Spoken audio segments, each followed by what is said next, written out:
ಎಲ್ಲರಿಗೂ ನಮಸ್ಕಾರ. ನಾನು ನಿಮ್ಮ doctor B K Ram Praveen, Janata Ayurveda Hassan. ಓಂ ನಮಾಮಿ ಧನ್ವಂತರಿ ಮಾದಿದೇವಂ ಸುರಾಸುರೈರ್ವಂದಿತ ಪಾದಪದ್ಮಂ ಲೋಕೆ ಜರಾ ರುಗ್ಭಯ ಮೃತ್ಯುನಾಶಂ ಧಾತಾರಮೇಶಂ ವಿವಿಧೌಷಧೀನಾ ಧನ್ವಂತರೈ ರಮಾನಾಥಂ ಸರ್ವರೋಗ ನಿವಾರಕಂ ಆಯುರ್ವೇದ ಪ್ರವರ್ತಾರಂ ವಂದೇ ಪೀಯೂಷದಾಯಕಂ. ಸರ್ವೇ ಜನಃ ಸುಖಿನೋ ಭವಂತೋ ಸರ್ವೇ ಸಂತು ನಿರಾಮಯಃ. ಶಾಂತಿ ಶಾಂತಿ ಶಾಂತಿ. ವೀಕ್ಷಕರೇ, ನಮಗೆ ಆಹಾರ ಎಷ್ಟು ಮುಖ್ಯನೋ ನೀರು ಅಷ್ಟೇ ಮುಖ್ಯವಾಗಿ ಬೇಕಾಗ್ತದೆ. ಯಾಕೆ ಅಂತಂದರೆ ನೀರು ನಮ್ಮ ದೇಹವನ್ನು ಸಮಸ್ಥಿತಿಯಲ್ಲಿಡ್ತದೆ, ಆರೋಗ್ಯವನ್ನು ಕಾಪಾಡಲು ತುಂಬಾ ಸಹಕಾರಿಯಾಗಿದೆ. ಹಾಗಾದರೆ ನೀರನ್ನು ಎಷ್ಟು ಕುಡಿಬೇಕು, ಯಾವಾಗ ಕುಡಿಬೇಕು, ಆಯುರ್ವೇದದಲ್ಲಿ ನೀರಿನ ಮಹತ್ವ ಏನಂತ ಹೇಳಿದ್ದಾರೆ, ಈ ಎಲ್ಲ ವಿಷಯವನ್ನು ಇವತ್ತಿನ ಒಂದು ಸಂಚಿಕೆಯಲ್ಲಿ ತಮಗೆ ತಿಳಿಸ್ಕೊಡ್ತೀನಿ. ನಾವು ಬಾಹ್ಯವಾಗಿ ಹಾಗೂ ಆಂತರಿಕವಾಗಿ ಶುದ್ಧವಾಗಿರಬೇಕು, ಶುಚಿಯಾಗಿರಬೇಕು ಅಂದರೆ ನೀರು ಅತಿ ಅವಶ್ಯಕ. ಹಾಗಾದರೆ ನೀರಿನ ಒಂದು ಮಹತ್ವ ಏನು ಅನ್ನೋದನ್ನು ಆಯುರ್ವೇದದಲ್ಲಿ ಆಚಾರ್ಯರು ಸವಿವರವಾಗಿ ತಿಳಿಸ್ಕೊಟ್ಟಿದ್ದಾರೆ. ಅಜೀರ್ಣೆ ಭೇಷಜಂ ವಾರಿ ಜೀರ್ಣೆ ವಾರಿ ಬಲಪ್ರದಂ ಭೋಜನೆ ಚ ಅಮೃತಂ ವಾರಿ ಭೋಜನಾಂತೆ ವಿಷಪ್ರದಂ. ಈ ಒಂದು ಶ್ಲೋಕದ ಅರ್ಥ ಏನು ಅಂತಂದರೆ, ಆಹಾರ ಜೀರ್ಣವಾಗಬೇಕಾದ್ರೆ ಆಹಾರದಲ್ಲಿ ಯಾವ ರೀತಿ ನಾವು ಜೀರ್ಣ ಆಗಿ ನಮಗೆ ಶಕ್ತಿ ಬೇಕು ಅಂತಂದರೆ ನೀರಿನ ಒಂದು ಪಾತ್ರ ಬಹುಮುಖ್ಯವಾಗಿರ್ತದೆ. ಅಜೀರ್ಣೆ ಭೇಷಜಂ ವಾರಿ ಅಂತಂದರೆ ಅಜೀರ್ಣ, ಯಾವುದೇ ಒಂದು ಆಹಾರ ಸೇವನೆ ಮಾಡಿರ್ತೀವಿ ಅದು ಜೀರ್ಣ ಆಗಿರೋದಿಲ್ಲ, ಅಜೀರ್ಣ ಆಗಿರ್ತದೆ, ಹೊಟ್ಟೆಯಲ್ಲೇ ಇರ್ತದೆ. ಇಂಥ ಒಂದು ಸಂದರ್ಭದಲ್ಲಿ ಆಹಾರ ಜೀರ್ಣವಾಗಬೇಕಾದ್ರೆ ನೀರು ಅತಿ ಅವಶ್ಯಕವಾಗಿ ಬೇಕಾಗಿರ್ತಕ್ಕಂಥ ಒಂದು ಪಾನೀಯ.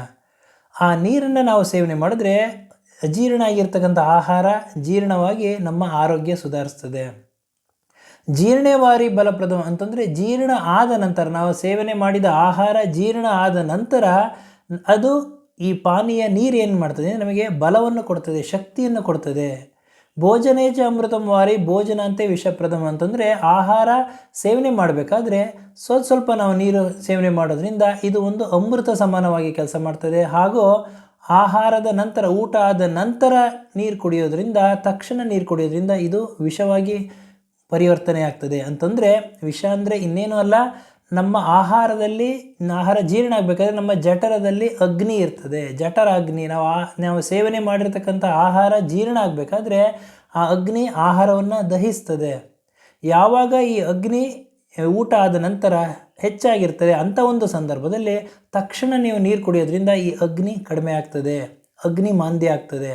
ಅಂಥ ಒಂದು ಸಂದರ್ಭದಲ್ಲಿ ಆಹಾರ ಜೀರ್ಣ ಸರಿಯಾಗಿ ಆಗೋದಿಲ್ಲ, ಹೊಟ್ಟೆ ನೋವು, ಹೊಟ್ಟೆ ಉಬ್ಬರ ಬರ್ತಕ್ಕಂತಹದ್ದು ಹಾಗೂ ಈ ಒಂದು ಜೀರ್ಣ ಸಂಬಂಧಿ ಸಮಸ್ಯೆಗಳನ್ನ ಎದುರಿಸಬೇಕಾಗ್ತದೆ. ಅದಕ್ಕೆ ಅವರು ಭೋಜನಾಂತೆ ವಿಷಪ್ರದಂ ಅಂತ ಆ ಒಂದು ವರ್ಡನ್ನು ಕೊಟ್ಟಿದ್ದಾರೆ.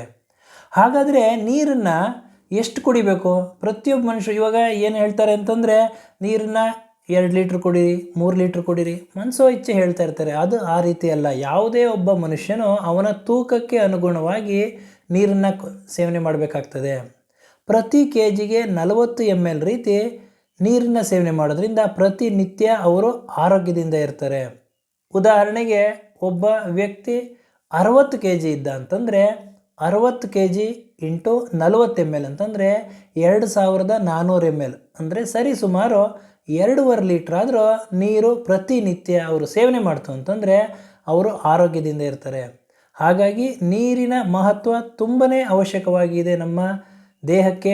ಇದನ್ನು ಯಾವ ರೀತಿ ಸೇವನೆ ಮಾಡಬೇಕು, ಯಾವ ಸಮಯದಲ್ಲಿ ಸೇವನೆ ಮಾಡಬೇಕು, ಎಷ್ಟು ಸೇವನೆ ಮಾಡಬೇಕು, ಆಯುರ್ವೇದದಲ್ಲಿ ಇದರ ಮಹತ್ವ ಏನು ಅಂತ ಹೇಳಿದ್ದಾರೆ. ಈ ಎಲ್ಲ ವಿಷಯವನ್ನು ಇವತ್ತಿನ ಸಂಚಿಕೆ ತಮಗೆ ತಿಳಿಸ್ಕೊಟ್ಟಿದ್ದೀನಿ. ನನ್ನ ಈ ವಿಡಿಯೋ ತಮಗೆ ಇಷ್ಟವಾಗಿದ್ದಲ್ಲಿ ಲೈಕ್ ಮಾಡಿ, ಶೇರ್ ಮಾಡಿ ಹಾಗೂ ನನ್ನ ಎಲ್ಲ ಮುಂದಿನ ವಿಡಿಯೋಗಳಿಗಾಗಿ ಸಬ್ಸ್ಕ್ರೈಬ್ ಮಾಡಿ.